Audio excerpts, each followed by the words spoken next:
और ये दिल आईना जहां नुमा है।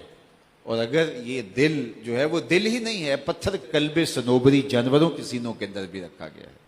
तो ये दिल जो है ये बहुत बड़ी कायनात है, इसको अर्शुल्लाह कहा गया। ये अल्लाह ताला का अर्श है ये दिल, और ये दिल कायनात सगीर बताया गया है।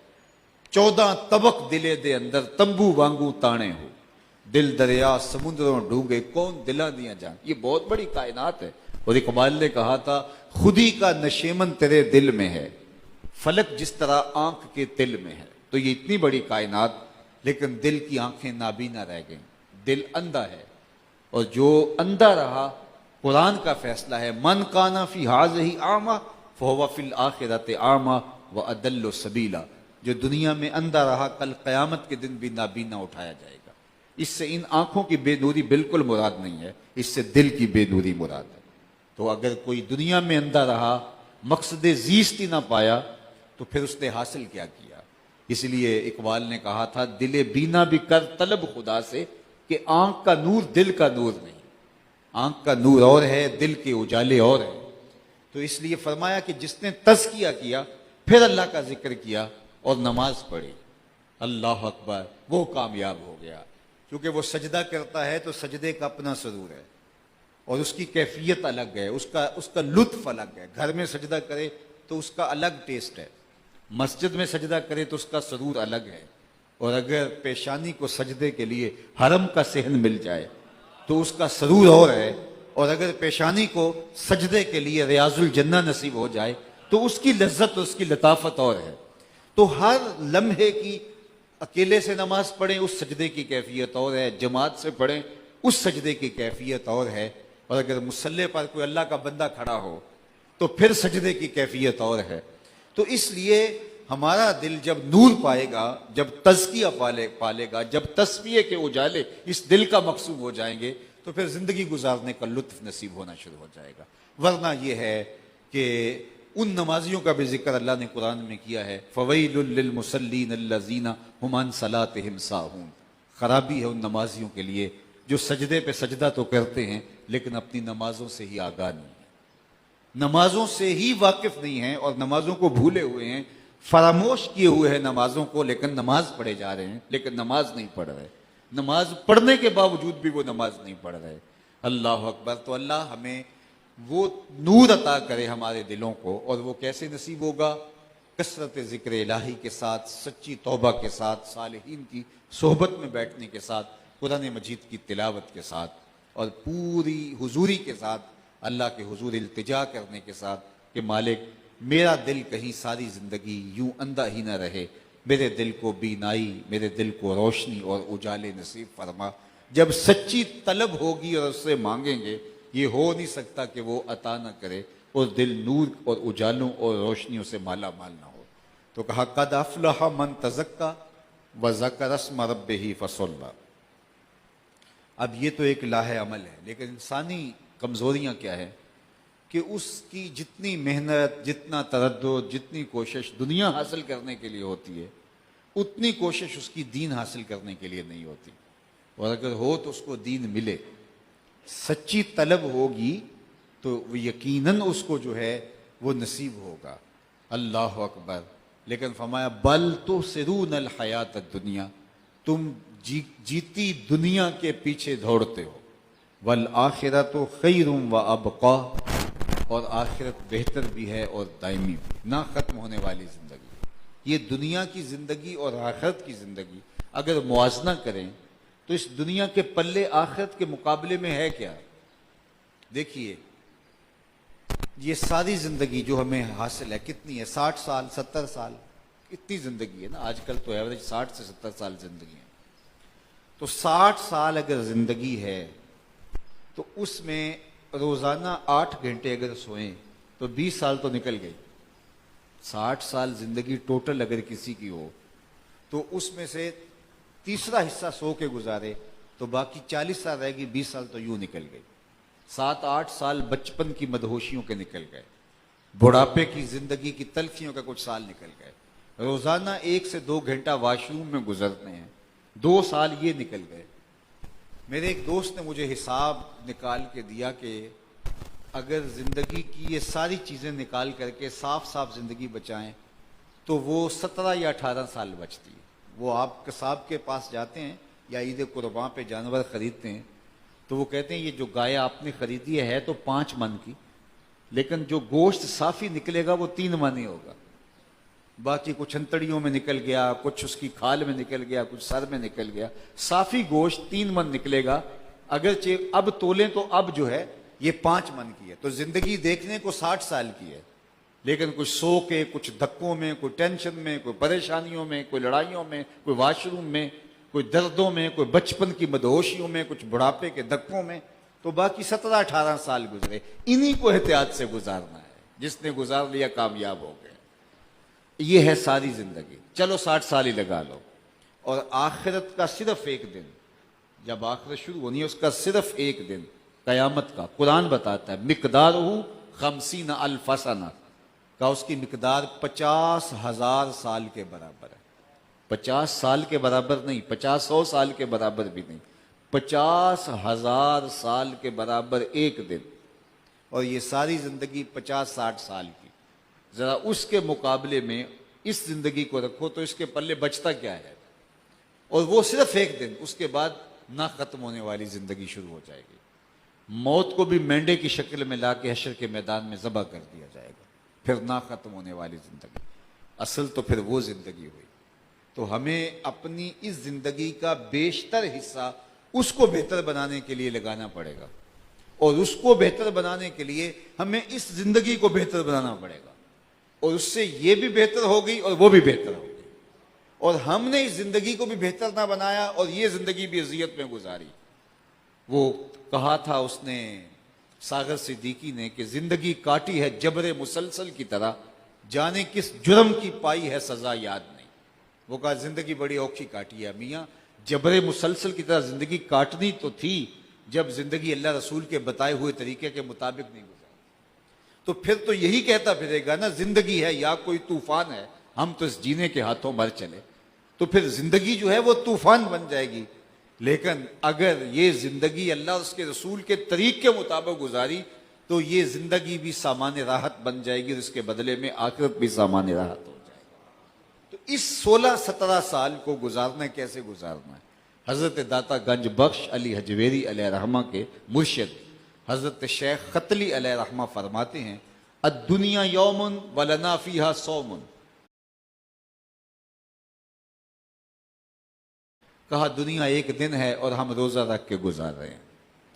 तो अगर हम रोजा रख के गुजार ले दिन तो फिर भी गुजर जाता है, और अगर हम लोगों ने रोजा रखा हुआ और हम खा पी रहे हों तो वक्त तो हमारा भी गुजर जाता है और इसके बराबर उनको भी गुजर जाता है।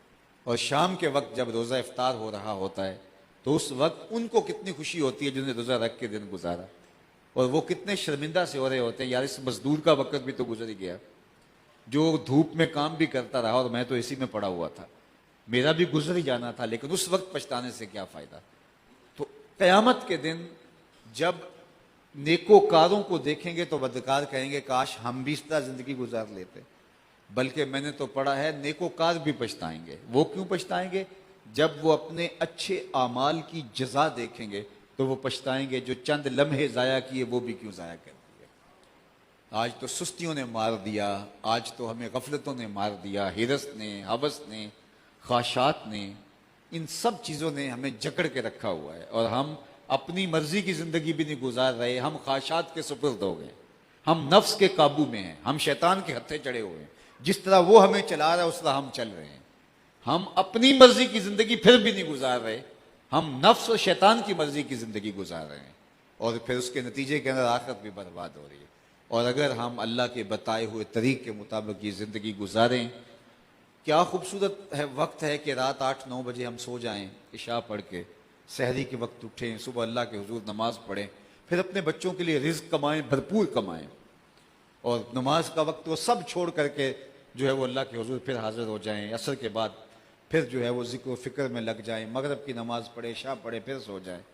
हम साए को तकलीफ़ ना दें, किसी को अजियत ना पहुँचाएँ। मेरे आका करीम ने रहनुमा उसूल दिया, फरमाया खैर की चाबी बन जाओ, शर का ताला बन जाओ। खैर की चाबी बन जाओ और शर का ताला बन जाओ, यदि तुम्हारे वजह से खैर कुशादा हो, जिधर से गुजरो वहां नूर बांटो और शर्क का ताला बन जाओ। तुम्हें देख करके भी लोग जो है वो बुराई छोड़ के बैठ जाए कि फुला आ गया। तुम्हारा वजूद शर्क का ताला बन जाए और तुम्हारा वजूद खैर की चाबी बन जाए। अल्लाह अकबर।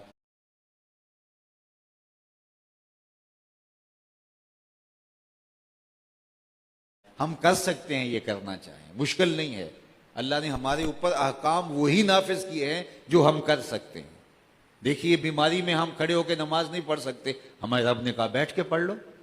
पानी नहीं है, हमारे रब ने कहा तयम्मुम कर लो। अल्लाह अकबर। बैठ के भी नहीं पढ़ सकते, कहा इशारे से पढ़ लो, आसानी दी है। सफर में मुशक्कत है, कहा आधी पढ़ लो। रोजा है, कहा और अय्याम में कज़ा कर लो।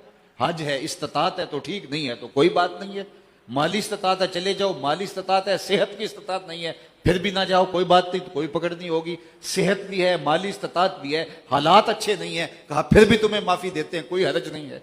हालात भी अच्छे हैं, माल भी है, सेहत भी है, लेकिन औरत का महरम साथ नहीं है, कहा तुम्हें छुट्टी देते हैं, कोई तुम्हें मुआखजा नहीं होगा, तुम घर बैठी रहो, तुम्हारा यही जो है वो तुम्हारी नेकी है। तो शरीयत कब मुश्किल है? हमने तो फैशन के तौर पे कह दिया जी आजकल दीन पे चलना बड़ा मुश्किल है। मैं अगर चल के आया हूं तो मुझे इज्जत से यहां लाया गया है। मैं 3 घंटे भी बोलूं तो आप गौर से सुन रहे हैं। आप अगर घर से चलते हैं तो ये मखमली मुसल्ले बचे हुए हैं, मौसम के मुताबिक पंखे चल रहे हैं, गर्मी होगी, सर्दी होगी तो हीटर होंगे, तो क्या मुश्किल है यहां आके सजदा करना? और हम कितने फैशन से कहते हैं जी आजकल दीन पे चलना बड़ा मुश्किल हो गया। मैंने कहा तेरे लिए मुश्किल है या बिलाल हबशी के लिए मुश्किल था? तेरे लिए मुश्किल है या करबला के अंदर दीन पर चलना हुसैन इब्ने अली के लिए मुश्किल था? जिनके लिए मुश्किल था उन्होंने तो हंस हंस के कहा कोई मुश्किल नहीं, और जिनके लिए मुश्किल नहीं है वो कितने नखरे से कहते आजकल औखा हो गया दीन पे चलना। क्या औखा हो गया? रोजा रखोगे तो शाम को शरबत मिलेगा, अनवोक शाम के फल मिलेंगे। उनको पूछो ना जिन्होंने खजूर को चूस के रोजा रखा, उसी खजूर को चूस के इफ्तार किया, अगले दिन फिर रोजा रखा और दिन को जिहाद भी किया। उन्होंने तो नहीं कहा दीन पे चलना मुश्किल है। हम कहते हैं जी मुश्किल हो गया, जी मुश्किल हो गया। तो ये हमारे नखरे हैं और ये हमारा अपना एक अंदाज है। तो कोई भी मंजिल हासिल करनी हो ऐसे नहीं मिलती, उसके लिए मेहनत करना पड़ती है। तो जन्नत यूं तो नहीं मिल जाएगी, आखिरत की खूबसूरत जिंदगी यूं तो मुयसर नहीं आ जाएगी, उसके लिए हमें कुछ कुर्बानी देना पड़ेगी। और हम तो जिस दौर में जी रहे हैं, हमारे आका ने तो हमारे लिए फरमाया, आका करीम ने इरशाद फरमाया कि सहाबा तुम उस दौर में जी रहे हो कि तुम 10वां हिस्सा भी दीन का छोड़ोगे, 10वां हिस्सा भी तुमसे रह जाएगा तो तुमसे मुआवजा होगा। और वो एक जमाना आएगा वो 10वें पे अमल भी कर लेंगे तो निजात के लिए काफी होगा। हमारे लिए तो इतनी छुट्टी दी गई है। और फिर सहाबा को एक दिन यूं भी फरमाया तूबा लिमन रानी व आमन भी, उस शख्स को मुबारक हो जिसने मुझे देखा और मेरे ऊपर ईमान लाया। और फिर फरमाया व तूबा सबा मर्रात मल्लम यरानी व आमन भी, और उन्हें 7 मुबारकें हों जिन्होंने मुझे देखा भी नहीं होगा मेरे ऊपर ईमान लाने वाले।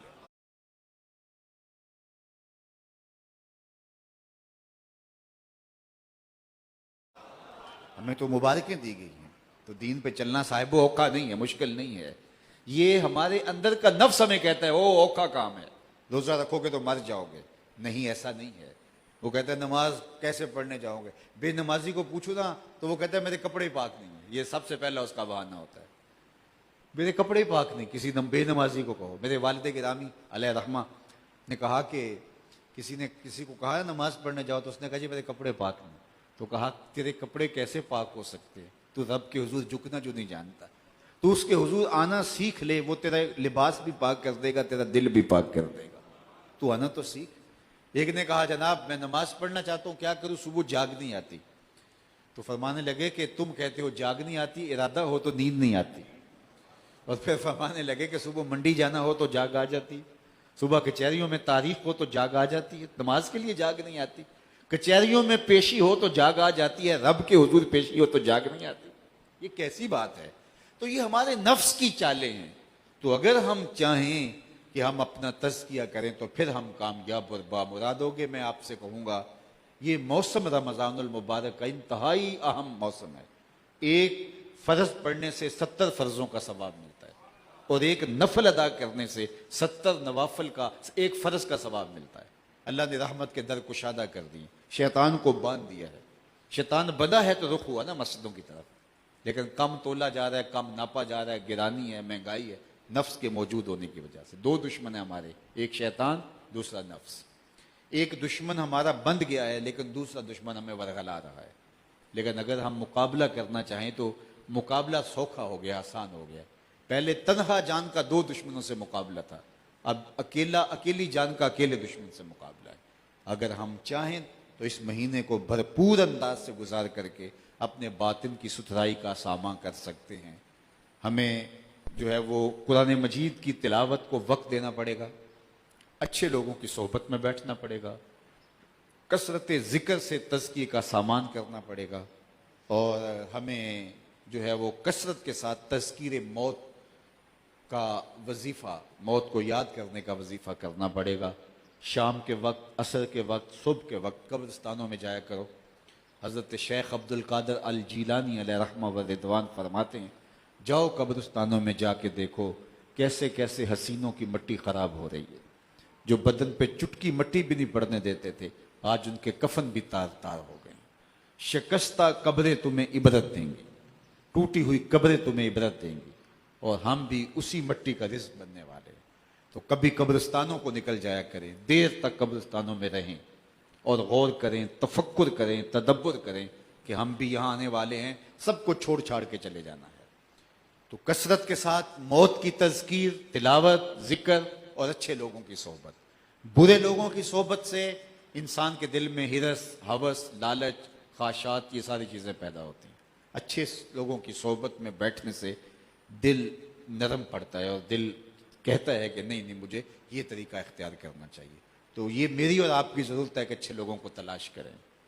अल्लाह अकबर। तो अल्लाह ताला जल्ला शानहू मुझे और आपको अपनी करम नवाजियों के उजालों में रखे। मैं अगर 7:15 बजे एयरपोर्ट पे ना पहुंचना होता तो मैं ज़रूर मज़ीद गुफ्तगू करता। मेरा मजमून मुकम्मल नहीं हुआ, लेकिन जितनी बातें आप तक पहुंच गईं, अगर हम उन पर ही अमल कर लें तो हमारे लिए काफ़ी होंगी।